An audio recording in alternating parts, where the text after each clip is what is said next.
polyester and things like that. So this is at 25%. This will be aiming for 100%.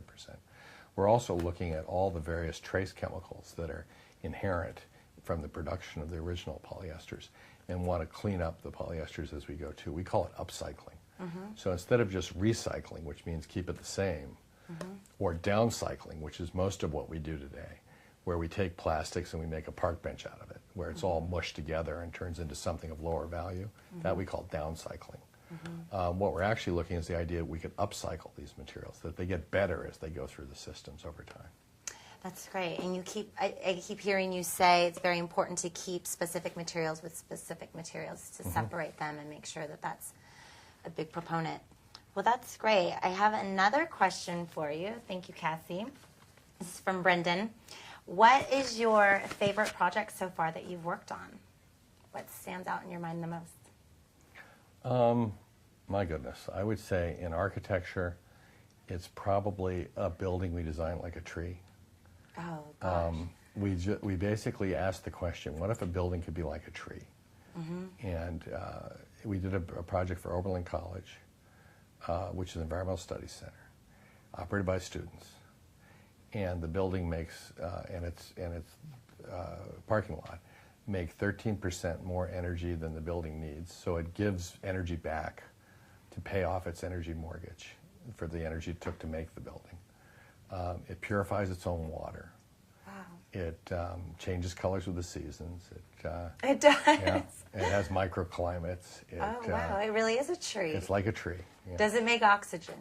The gardens all make oxygen. Yeah. Wow, that's great. You nailed that one. Yeah. So anywhere we could check that out. That sounds like something that we'd like Well, to I'm sure it's on the web, and they even have live operating dashboard for that building at Oberlin College, Lewis Environmental Center. The other big one, I think, would be the plant we did for Ford Motor Company, which has the world's largest green roofs, 10.5 acres of habitat on the roof of an auto plant. And, you know, notwithstanding the question of what are they making inside, you know, which is just as important, if not more important question. The real thing that excited me is that the birds started landing and nesting within 5 days of the green roof being put down. That's amazing. Yeah.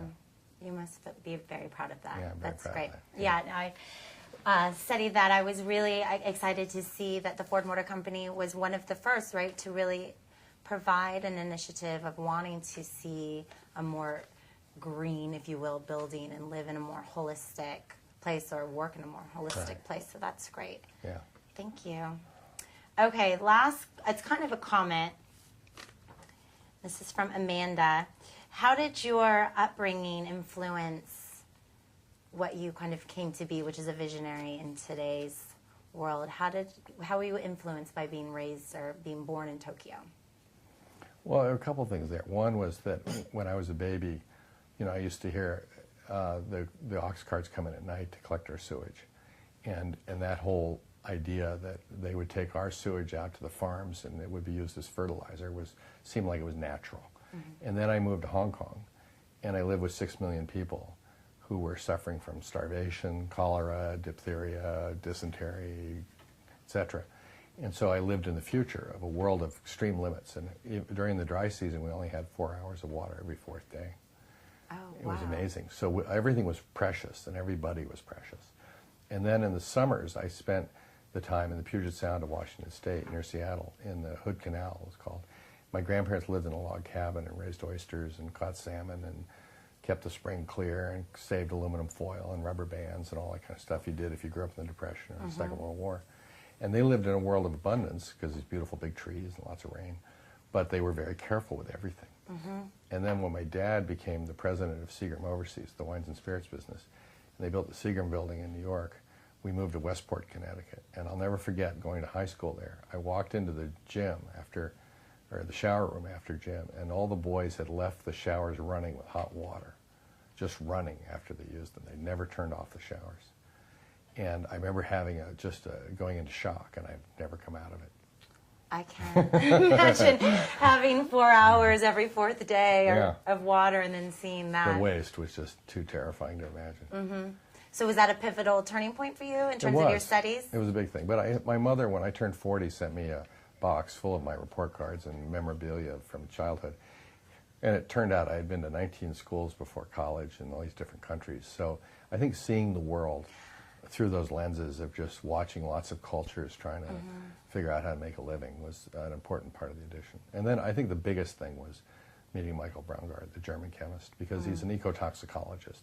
And so he has the ability to see down at the microscopic level what's really going on. And so as a designer, as an architect, you know, I decided I couldn't make a good building if it was destroying the planet or destroying people's health. How could I design a good building if it was toxic?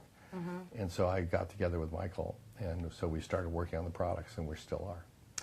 Wow. Well, I read your book. This is your Michael's book, correct? Right. And I love how you point out at the very end, respect. It sounds like your travels really ingrained in you respect for people and for getting water every fourth day, and seems to have really influenced you. And it's a great book. If anybody wants to be truly inspired and educated, I would definitely suggest to check that out.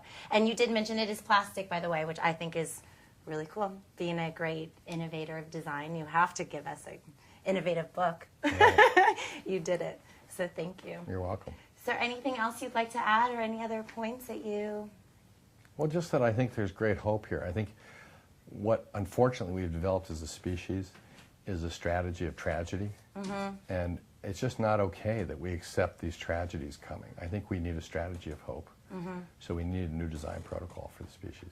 Well, I felt very hopeful after reading this. I wasn't sure how I was going to feel, because I know that it was going to give me a big education on the reality. And I feel definitely that there's hope, and that there's a plan, if you will.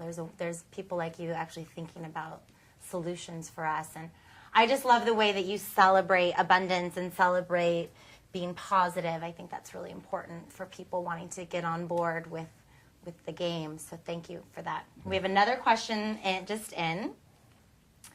This is from Brenda.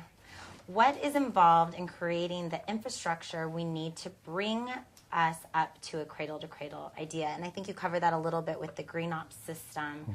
But, you know, maybe more importantly, how are we going to get manufacturers on board, more companies interested in wanting to... Is it consumer-driven, or are we going to need to ask for our manufacturers to be giving us? That's one of the things we should do, but I think the real practical answer to that is that it'll be practical answers by businesses who recognize the economic opportunity. That's what seems to drive most things these days, is the economics. And so we have to honor that too. And I'll give an example. We've designed a new carpet for Shaw Carpets. It's the largest carpet maker in the world. It's one of Warren Buffett's companies. And we designed it so the top is nylon 6, which is infinitely recyclable back through caprolactam, chemical recycling. And the bottom is a thermoplastic polyolefin that can be infinitely recycled thermally. Just heat it up and not remelt it. And so the carpet can come back and become a carpet again forever. Now, when you think about a company like Shaw, they've got all this old carpet out on the floors of companies. So they're going to bring back the old carpet, what we call products of service, and replace it with the new carpet. Now, in the meantime, the old carpet was never designed to be recycled, right? So we're going to use that as fuel to power the systems for the first 10 years. After 10 years, when the new carpets we're designing now, which are designed for recycling, come back, they'll come back and be used to make new carpet. Now, this is very important, and it's very different than another strategy we see in the carpet industry, where they're recycling polyvinyl chloride, PVC, which can produce dioxins and has plasticizers and cause all sorts of serious questions about ecological and human health. And so just recycling the old stuff is not going to be good enough just because you say you're saving energy or something. You're still recycling toxic material. So that's not what we're looking at. So we need transitions into this infrastructure of the future. But the value of Shaw taking its carpets back now, and other people